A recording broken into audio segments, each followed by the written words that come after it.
एक तरफ मोदी और दूसरी तरफ पूरा का पूरा इंडिया गठबंधन, और वहां केजरीवाल का नया ठिकाना तिहाड़ का बैरक।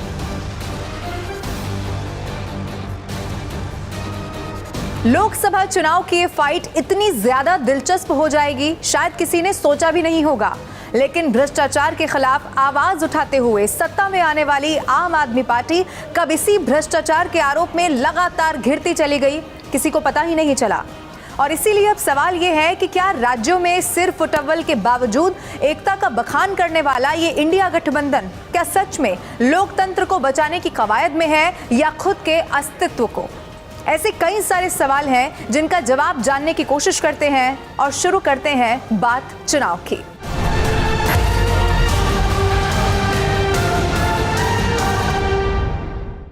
अब सबसे पहले मैं आपको यह बता देना चाहती हूं कि अरविंद केजरीवाल अब 15 अप्रैल तक तिहाड़ जेल में ही रहने वाले हैं। ये सबसे बड़ी खबर है। आज की रात केजरीवाल की कुछ ऐसी है जिसका कभी उन्हें अंदाजा भी नहीं रहा होगा। जेल का खाना, पढ़ने को बस कुछ किताबें और चारों तरफ एक ऐसी दीवार जिसे वो फिलहाल तो नहीं लांघ सकते, और वो जगह होगी तिहाड़ का जेल नंबर 2। आपको मैं ये भी बता दूं कि ईडी ने उनकी कस्टडी नहीं मांगी, लेकिन उन पर आरोप ये लगाया कि अरविंद केजरीवाल जांच में सहयोग ही नहीं कर रहे हैं। अब एक बात जो सबसे ज्यादा चौंका देने वाली थी वो ये कि अरविंद केजरीवाल ने आतिशी और सौरभ भारद्वाज को भी लपेटे में ले लिया। यानी कि ईडी के सूत्रों ने दावा किया है कि केजरीवाल की तरफ से ये कह दिया गया है कि विजय नायर आतिशी और सौरभ भारद्वाज को ही रिपोर्ट करते थे। फिर क्या था? इसके बाद एक सियासी भूचाल आ गया। केजरीवाल के जेल में जाने के बाद अगर सबसे ज्यादा कोई मुखरता से दिल्ली की सरकार को बाहर चला रहा था तो वो ये दोनों चेहरे थे, आतिशी और सौरभ भारद्वाज। अब मैं आपको बताऊं, शाजिया इल्मी ने तो ये तक कह दिया कि केजरीवाल की आदत ही यही रही है कि वो अपनों के साथ इसी तरह विश्वासघात करते हैं।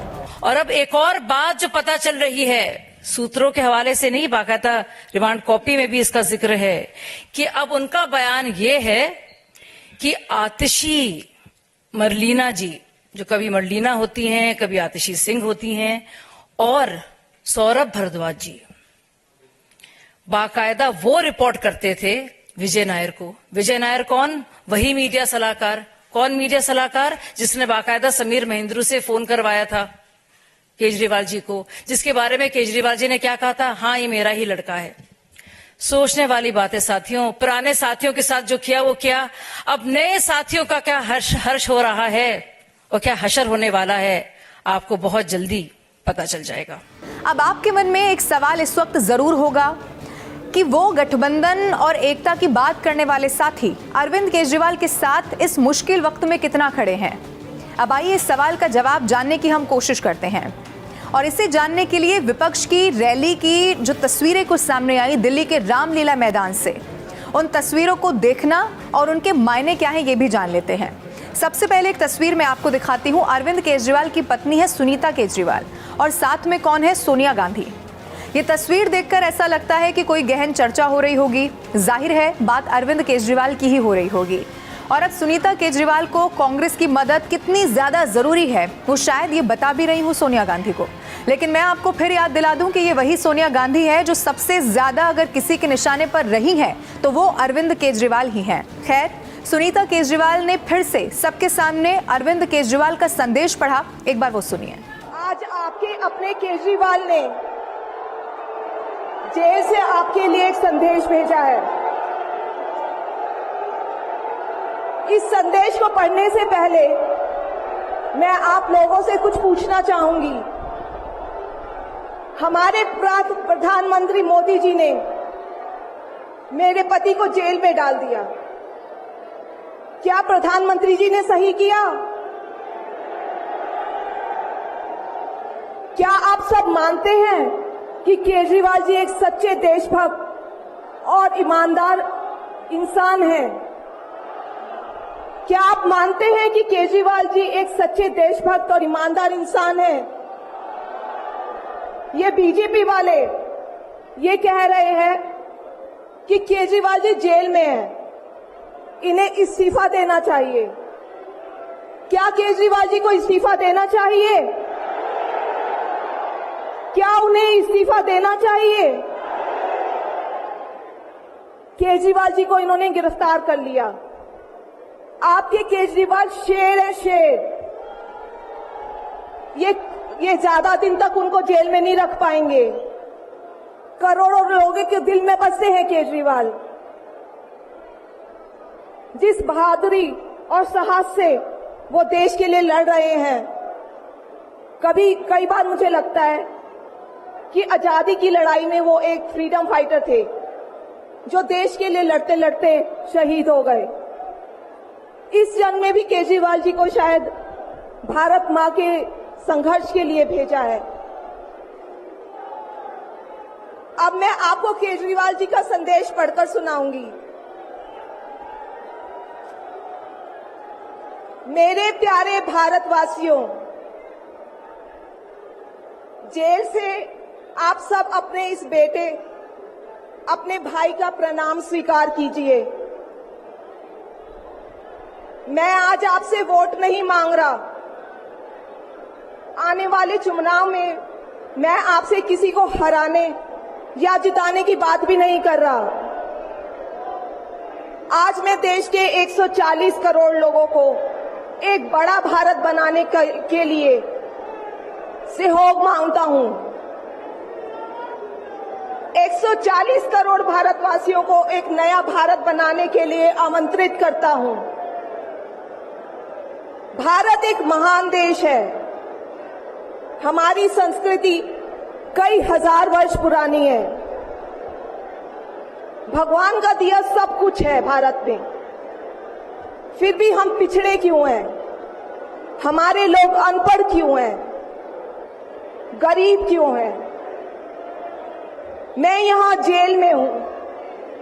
यहां काफी समय सोचने के लिए मिलता है। रात को टूट टूट के नींद आती है। भारत मां के लिए सोचता हूं। भारत मां बहुत दुखी है। भारत मां दर्द में है,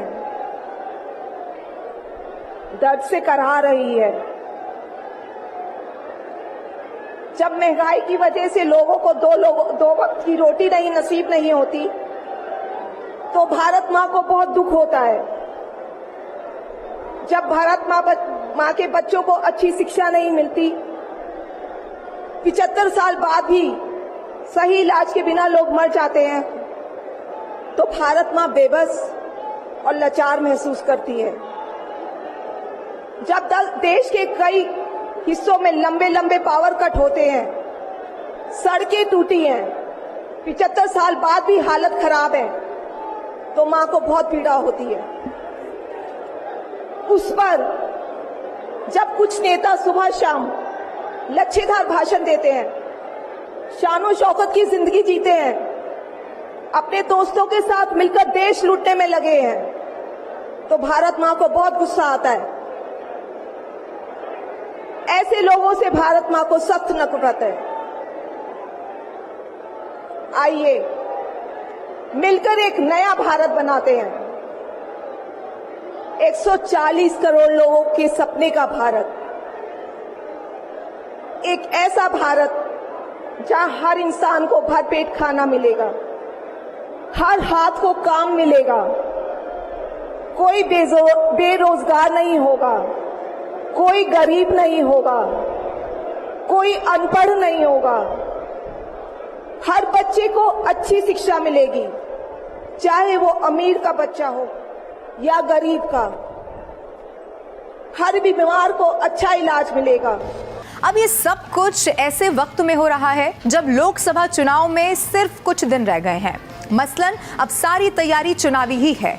अब सबसे पुरानी पार्टी कांग्रेस के सबसे युवा चेहरे हैं राहुल गांधी। क्योंकि मौसम के साथ क्रिकेट का भी, चुनाव के साथ क्रिकेट का भी मौसम है, तो राहुल गांधी ने कैसे ईवीएम पर निशाना साधने के लिए क्रिकेट का सहारा लिया है, अब वो आप देखिए। आजकल आईपीएल के मैच चल रहे हैं, देखते हो आप लोग। मैच फिक्सिंग शब्द सुना है आपने? सुना है? जब बेईमानी से एम्पायर पर दबाव डालकर प्लेयर को खरीदकर, कैप्टन को डराकर मैच जीता जाता है। क्रिकेट में उसको मैच फिक्सिंग कहा जाता है। हमारे सामने लोकसभा का चुनाव है। अंपायर किसने चुने? नरेंद्र मोदी ने। हमारी टीम में से मैच शुरू होने से पहले 2 खिलाड़ियों को अरेस्ट करके अंदर कर दिया। तो भाइयों और बहनों, ये जो चुनाव हो रहा है, नरेंद्र मोदी जी इस चुनाव में मैच फिक्सिंग करने की कोशिश कर रहे हैं। ये जो उनका 400 सीट का नारा है, ये बिना ईवीएम के, बिना मैच फिक्सिंग के, बिना सोशल मीडिया और प्रेस पर दबाव डालकर, खरीदकर, ये 180 पार नहीं होने जा रहा है, सब मिलाकर। अब देखिए, एक तरफ ये तमाम पार्टियां हैं और दूसरी तरफ है देश के प्रधानमंत्री नरेंद्र मोदी। मैं भ्रष्टाचार पर कार्रवाई कर रहा हूं, इससे कुछ लोग बौखला गए हैं।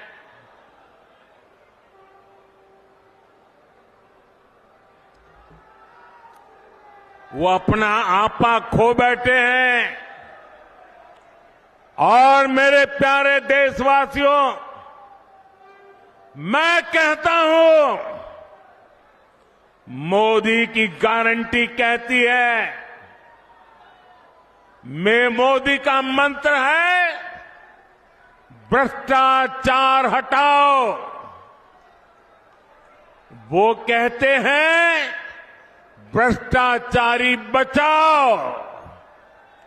ये चुनाव इन 2 खेमों की लड़ाई है। एक खेमा एनडीए का, जो भ्रष्टाचार हटाने के लिए मैदान में है। दूसरा वो खेमा जो भ्रष्टाचारियों को बचाने के लिए मैदान में है। फैसला आपको करना है। अब एक बात तो तय है, जो राजनीतिक पंडितों का भी कहना और मानना है, और वो बात यह है कि राज्यों में, चाहे पश्चिम बंगाल की बात करें या फिर बिहार की सिर्फ उटव्वल हो, ये लड़ाई हो, ये एकता इसीलिए भी दिखाई देती है क्योंकि मौजूदा सरकार की इस आंधी में अब जो बाकी तमाम विपक्ष हैं, उनके लिए ये अस्तित्व की लड़ाई हो चली है। यानी कि राजनीतिक पंडित कहते हैं कि सिर्फ यही मौका है अब विपक्ष को अपनी ताकत दिखानी है, और इसीलिए वो बार बार ये कहते हैं कि हम एकजुटता से लड़ाई कर रहे हैं, एक साथ अब जो मोदी के खिलाफ ये चुनाव है वो लड़ने जा रहे हैं। लेकिन अलग अलग राज्यों की क्या स्थिति है वो आप देख सकते हैं, चाहे वो बिहार की बात हो, कई सारी ऐसी सीटें, और एक नया टर्म भी अब आपको दिखाई देगा, फ्रेंडली फाइट। यानी कि एक ही गठबंधन का हिस्सा है, लेकिन वो कह रहे हैं कि भाई हम अपने प्रत्याशी उतारेंगे, दूसरी पार्टी कह रही है कि यहां से हमारा प्रत्याशी चुनाव लड़ेगा, लेकिन ये तो फ्रेंडली फाइट है। इसका मतलब ये है कि जो लड़ाई है या सिर्फ उटव्वल है, उसको एक बस अच्छा नाम देने की कोशिश की गई है, और वो नाम है फ्रेंडली फाइट।